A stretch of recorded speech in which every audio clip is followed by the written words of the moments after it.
Welcome to Jayanthi's kitchen. ನಾನಿವತ್ತು ತಲೆ ಮಾಂಸದ ಡ್ರೈ ಫ್ರೈ ಮಾಡ್ತಾಯಿದ್ದೀನಿ. ಹೇಗೆ ಮಾಡೋದು ಅಂತ ನೋಡೋಣ. ಸ್ಟವ್ ಮೇಲೊಂದು ಬಾಣಲೆ ಇಟ್ಕೊಂಡಿದ್ದೀನಿ.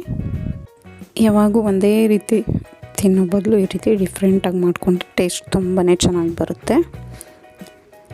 ಈಗ ಎಣ್ಣೆ ಕಾದ್ಮೇಲೆ ಅದಕ್ಕೊಂದು 2 ಟೇಬಲ್ ಸ್ಪೂನಷ್ಟು ಎಣ್ಣೆ ಸೇರಿಸ್ಕೊಂಡು ಒಂದು ಈರುಳ್ಳಿನ ಸಣ್ಣಗೆ ಕಟ್ ಮಾಡಿ ಸೇರಿಸ್ಕೊಂಡಿದ್ದೀನಿ. ಇದನ್ನೆಲ್ಲ ಚೆನ್ನಾಗಿ ಫ್ರೈ ಮಾಡ್ಕೋಬೇಕು, ಈ ರೀತಿ ಗೋಲ್ಡನ್ ಬ್ರೌನ್ ಬರೋವರೆಗೂ. ಈರುಳ್ಳಿ ಎಲ್ಲ ಫ್ರೈ ಆದಮೇಲೆ ಕ್ಯಾಪ್ಸಿಕಮ್ ಒಂದು ಚಿಕ್ಕ ಪೀಸಷ್ಟು ಹಾಕ್ಕೊಂಡಿದ್ದೀನಿ, ಅದು ಚೆನ್ನಾಗಿ ಫ್ರೈ ಮಾಡ್ಕೋಬೇಕು. ಟೊಮೊಟೊ ಒಂದು ಅರ್ಧ ಟೊಮೊಟೊ ಸೇರಿಸ್ಕೊಂಡಿದ್ದೀನಿ.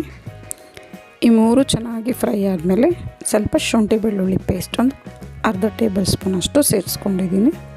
ಶುಂಠಿ ಬೆಳ್ಳುಳ್ಳಿ ಪೇಸ್ಟ್ ಹಸಿ ವಾಸನೆ ಹೋಗೋವರೆಗೂ ಚೆನ್ನಾಗಿ ಫ್ರೈ ಮಾಡ್ಕೊಬೇಕು. ಇವೆಲ್ಲನೂ ಚೆನ್ನಾಗಿ ಫ್ರೈ ಮಾಡ್ಕೊಂಡಾದಮೇಲೆ ನಾನು ತಲೆ ಮಾಂಸನ ಬೇಯಿಸಿ ಪೀಸಸ್ನ ತೆಗೆದಿಟ್ಕೊಂಡಿದ್ದೆ, ಅದನ್ನು ಈಗ ಸೇರಿಸ್ಕೊತಾ ಇದ್ದೀನಿ. ನಾವು ಇದನ್ನು ಡೈರೆಕ್ಟಾಗಿ ಒಗ್ಗರಣೆಗೆ ಹಾಕಿದ್ರೆ ಅದು ಬೇಯಲ್ಲ, ಈ ರೀತಿ ಬೇಯಿಸ್ಕೊಂಡೇ ಸೇರಿಸ್ಕೋಬೇಕು. ಇದನ್ನೆಲ್ಲ ಸೇರಿಸ್ಕೊಂಡಾದ್ಮೇಲೆ ಪೀಸ್ನ ಚೆನ್ನಾಗಿ ಫ್ರೈ ಮಾಡ್ಕೋಬೇಕು. ಇದು ತುಂಬ ಮಸಾಲೆಗಳು ಇಷ್ಟ ಆಗದೆ ಇರೋವಂಥವ್ರು ಈ ರೀತಿ ಮಾಡಿಕೊಂಡ್ರೆ ತುಂಬಾ ಚೆನ್ನಾಗಿರುತ್ತೆ. ಯಾಕಂದರೆ ಇದಕ್ಕೆ ನಾವು ಹೆವಿಯಾಗಿ ಮಸಾಲೆಗಳನ್ನ ಸೇರಿಸಲ್ಲ, ಅದರಿಂದ ಈ ಪೀಸ್ನೆಲ್ಲನೂ ಚೆನ್ನಾಗಿ ಈರುಳ್ಳಿ ಟೊಮೊಟೊ ಜೊತೆ ಫ್ರೈ ಮಾಡ್ಕೊಂಡಾಗಿದೆ. ಈಗ ಇದಕ್ಕೆ ಒಂದು 1/4 ಟೇಬಲ್ ಸ್ಪೂನಷ್ಟು ಗರಂ ಮಸಾಲೆ, ಒಂದು ಅರ್ಧ ಟೇಬಲ್ ಸ್ಪೂನಷ್ಟು ಚಿಲ್ಲಿ ಪೌಡರ್, ಇದನ್ನೆಲ್ಲ ಸೇರಿಸ್ಕೊಂಡು ಇದಕ್ಕೆ ಒಂದು ಚಿಟಿಕೆಯಷ್ಟು ಅರಿಶಿನ ಪುಡಿನೂ ಸೇರಿಸ್ಕೊತಾ ಇದ್ದೀನಿ.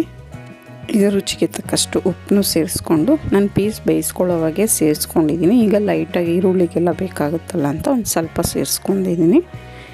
ಇದನ್ನೆಲ್ಲನೂ ಚೆನ್ನಾಗಿ ಫ್ರೈ ಮಾಡ್ಕೋಬೇಕು.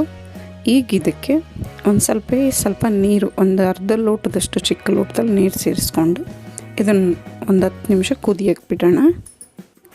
ಈಗ ಇದು ಕುದೀತಾ ಇರೋ ಹಾಗೆ ಇದಕ್ಕೆ ಕೊನೆಯದಾಗಿ ಗಾರ್ನಿಷ್ಗೆ ನಾನು ಕೊತ್ತಂಬರಿ ಸೊಪ್ಪು ಸೇರಿಸ್ಕೊತಾ ಇದ್ದೀನಿ.